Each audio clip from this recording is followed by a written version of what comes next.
지난 7월 10일 산업안전보건의 달을 맞이하여 건설업 안전보건관리체계 우수 사례 발표대회 본선이 있었습니다. 전국에 약 100여 개가 넘는 참가 업체 중 당사는 상위 6개 업체로 당당히 본선 진출에 이름을 올렸는데요. 본선 진출업체는 당사를 포함한 삼성물산, 호반건설, SK건설 등 굴지의 건설업체가 포함되어 있었습니다. 발표자인 박주현 선임은 유튜브를 활용한 안전보건관리체계 개선 사례를 주제로 발표하였으며 당사의 안전보건 경영 방침 및 세부 실천 사항인 10대 중점 추진 사항을 항목별로 설명하였습니다. 발표 맺은 말에는 강재화 사업대표님의 안전, 보건의 당사의 목표와 실천 사례를 말씀하는 것으로 발표를 마무리하였습니다. 당사를 포함한 6개 업체의 발표가 종료 후 각 업체에 대한 질의응답 시간이 있었으며 당사는 용접기 관리 및 외국인 근로자에 대한 관리 방법의 질문을 받았습니다. 약 1시간의 심사 결과에 대한 집계가 있었으며 당사는 최종 2위인 최우수상을 수상하게 되었습니다. 발표대회 전체 영상은 안전보건공단 유튜브에 게시되어 있으니 관심 있으신 사후 여러분들은 시청 바랍니다. 지난 7월 7일 3분기 HSE 경영자위원회가 개최되었습니다. 주요 안건은 2분기 HSE 이행실적 및 외부 전문기관에서 평가한 상반기 HSE 평가 내용이 주를 이루었습니다. 2분기 HSE 이행실적은 경영책임자 활동, 조직별 활동, 협력업체 및 당사의 HSE 경영평가 실적 보고가 주된 내용이었습니다. HSE 이행실적 중 2분기 온라인 정기안전교육의 미수자가 창사 이래 가장 많은 16명이었습니다.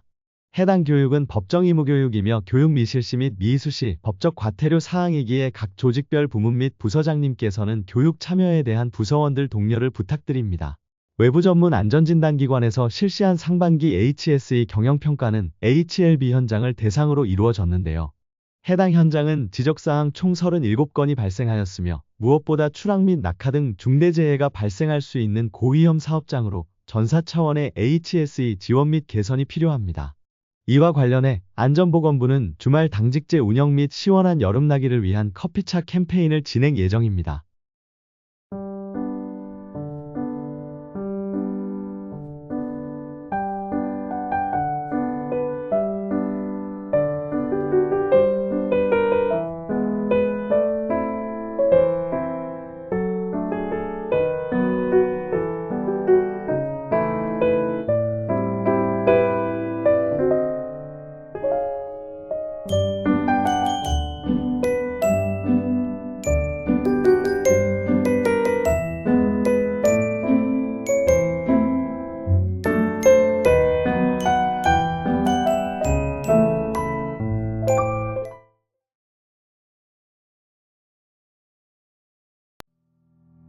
너울성 파도에 휩쓸린 초등학교 6학년 남학생이 13분 만에 극적으로 구조됐습니다. 물 위에 오래 떠있는 방법인 생존 수영. 당시 2m가 넘는 파도 속에서도 학교에서 배운 생존 수영법을 활용해 침착하게 구조를 기다린 것으로 알려졌습니다. 학생이 도착했을 때 생존 수영법이라고 이게 하늘을 보고 다리를 넓게 벌리고 있는 그 자세.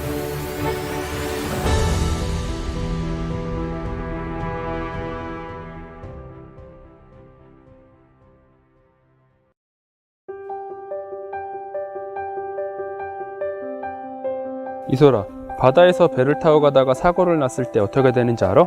네, 알죠. 배에서 사고가 났을 때에는 구명조끼를 챙겨서 비상소집 장소에 있다가 탈출해야 될 경우 구명조끼를 입고 구명弹목에 탑승해야 돼요.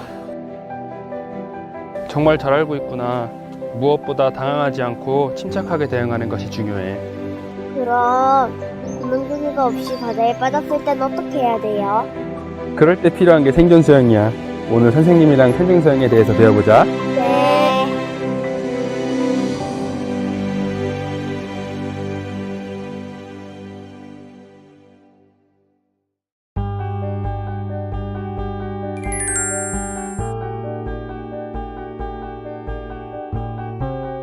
생존 수영을 배우는 이유는 물놀이나 체력을 기르는 게 목적이 아니라 갑작스런 해상 사고를 당했을 때 구조대가 도착할 때까지 버틸 수 있는 능력을 기르는 게 주 목적이야. 생존 수영을 연습하기 전 물에서 발차기와 물놀이 등 여러 가지 활동을 통해 물에 대한 적응력을 높일 수 있도록 합니다.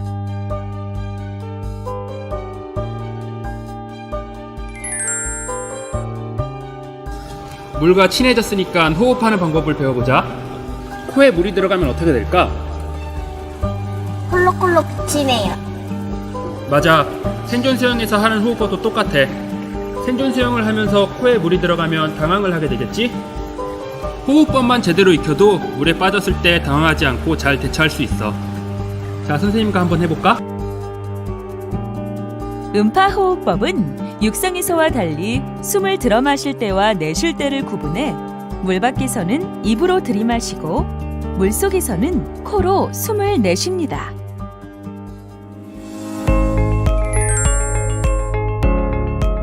얘들아, 우리 몸에는 두 개의 큰 공기 주머니가 있어. 어디에 있지?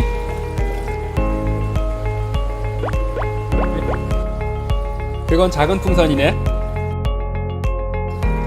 우리 몸 속에는 폐라는 두 개의 공기 주머니가 있어서 숨을 크게 들이마시면 몸을 위로 띄울 수 있게 해준단다. 자, 그럼 생존 수영법 중에 가장 쉽게 배울 수 있는 누워뜨기에 대해서 배워볼까? 누워뜨기는 가슴과 허리를 펴고 시선은 하늘을 응시하고 물 위에 누워서 떠 있는 자세입니다. 몸에 힘을 뺀 상태로 귀가 수면에 잠기도록 눕고 양팔은 넓게 벌려주어야 몸이 가라앉는 것을 방지할 수 있습니다. 처음에는 구명조끼를 착용하고 수영장 풀 벽면에 발을 가볍게 올려 연습을 하는 등 올바른 자세를 연습하도록 합니다. 다음으로 부유물을 안고 물 위에 누워뜨는 연습을 합니다. 이때 서서히 부유물에 의지하는 힘을 빼면 몸의 부력으로 물 위에 뜰 수 있습니다. 맨몸 누워뜨기는 음파 호흡을 통해 폐에 공기를 채우고 몸에 힘을 뺀 상태에서 천천히 머리, 가슴, 다리 순으로 물에 뜰 수 있도록 합니다. 누워뜨기가 익숙해지면 스컬링과 발차기를 하여 이동하는 연습을 실시합니다. 생존 수영을 할 때는 해상의 파도나 물결로 인해 코로 물이 들어가는 것을 방지하고 침착하게 대처하기 위하여 앞서 배운 음파 호흡법을 지속적으로 유지하도록 합니다. 해상에서 탈출 시에는 구명조끼를 꼭 착용해야 하며 없을 시에는 과자 봉지나 스티로폼 등 부력이 있는 물건을 활용해야 합니다. 구명조끼가 없이 물에 뛰어들어야 할 경우나 갑작스럽게 물에 빠진 경우에는 당황하지 않고 수면 위로 부상한 뒤 누워뜨기 자세를 취해야 합니다. 실제 상황을 대비하여 누워뜨기를 응용한 연습을 실시하도록 합니다. 생존 수영은 바다에서 자신의 생명을 지키기 위한 최후의 수단입니다.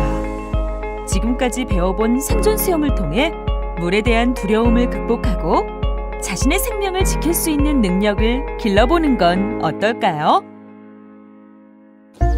올바른 교육은 위급한 상황에서 소중한 생명을 지킵니다. 생존 수영법과 구조법을 통해 타인과 자신의 안전을 지키기 바랍니다.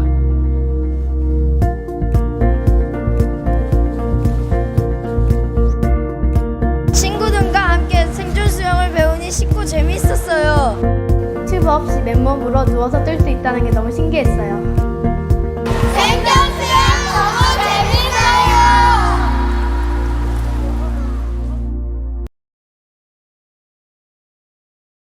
2025년 7월 17일부터 산업안전보건기준에 관한 규칙을 개정을 해서 폭염 시 근로자의 휴식 보장을 의무화하도록 하는 개정안을 냈는데요.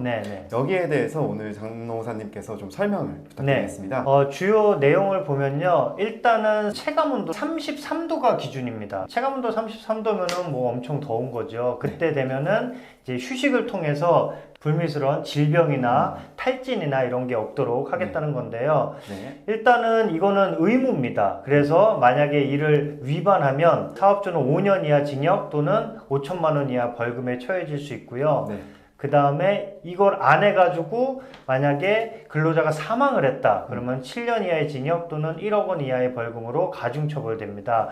그리고 휴식 시간은 아까 말씀드린 대로 33도 기준에서 2시간마다 20분 이상의 휴식 시간을 보장을 해야 됩니다. 그리고 휴게 시간은 반드시 근무 도중에 부여해야 하고요. 근무 시작 전이나 후에 하면 안 됩니다. 그래서 이제 열이 많이 누적이 됐을 때 중간에 쉴 수 있게 하는 것이 중요하다는 말씀입니다. 네.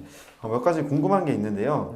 2시간마다 20분 이상이면 10분씩 이렇게 주는 것도 가능한 건가요? 예, 그거는 가능합니다. 짧은 시간을 일을 하고 이제 너무 열이 누적되지 않도록 하는 것이 중요하니까요. 가능합니다.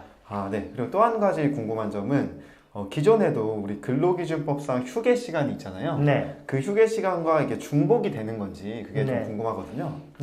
형 근로기준법에는 4시간당 30분 이상, 8시간당 1시간 이상을 주게 되는데 중복이 가능합니다. 그래서 기존에도 우리가 뭐 2시간마다 뭐 30분을 줬다, 뭐 이런 식으로 새로 추가된 규칙보다 더 부여를 하고 있었으면은 그것은 무방합니다. 하지만 기존에 있는 중식 시간을 줄여서 주고 하는 것은 이제 안 됩니다. 그러면 아까 그 체감 온도별로 좀 조치사항이 있다라고 말씀해 주셨는데 좀 세부적으로 설명을 부탁드리겠습니다. 일단은 33도가 제일 중요한 기준이고요. 31도 이상부터 조치사항이 있는데요. 31도 이상이면은 작업 장소에서 2시간 이상 작업할 경우에 실내 외를 구분하지 않고 냉방이나 통풍 장치 그런 걸 설치하고 가동해야 되고요. 작업 시간대를 조정하는 등 여러 가지 폭염 노출을 줄일 수 있는 방안을 실천해야 되고요. 구체적인 숫자가 들어가는 것은 33도 이상부터입니다. 그래서 체감 온도가 33도 이상이면은 2시간마다 20분 이상의 휴식을 부여해야 됩니다. 단 그렇게 휴식을 못 부여하는 경우가 있겠죠. 그래서 작업 성질상 도저히 휴식을 부여하기 곤란한 경우에는 체온 상승을 줄일 수 있게 개인용 냉방장치 설치가 아니고요. 개인용으로 해야 됩니다. 그래서 냉각 의류라든지 개인용 냉방장치를 지급하거나 가동하면 예외가 되는데 이거는 아주 진짜 예외적인 경우죠. 그래서 규칙에 다 명시를 했는데요. 재난안전관리기본법에 따라서 어떤 재난을 수습할 때 멈출 수가 없잖아요. 그리고 어떤 시설이나 설비가 고장이 나서 이런 것을 갑자기 수습하는 경우 또는 공항이나 항만 등에서 항공기 등을 이제 운항한다가 멈출 수 없잖아요. 또는 콘크리트 타설 같은 거 이제 구조물 안전에 심각한 영향을 주는 경우 이거 멈추면 이제 구조물이 쓰러지거나 그 차량 진행에 큰 문제가 될 수 있으니까 요럴 때만 제외하고는 이제 다 지켜야 됩니다. 그리고 또 하나는 35도 이상으로 올라가면은 추가적인 조치가 권고되는데요. 이때는 매시간 15분씩, 그러니까 1시간에 15분씩을 별도의 휴식 공간에서 휴식을 제공해야 되고요. 또 오후 2시에서 5시가 이제 제일 더운 무더위 시간대인데 이때는 아주 긴급하거나 불가피한 경우를 제외하고는 옥외 작업은 중지를 해야 합니다. 지금까지 어떤 세부 조치 사항에 대해서 살펴보았는데요.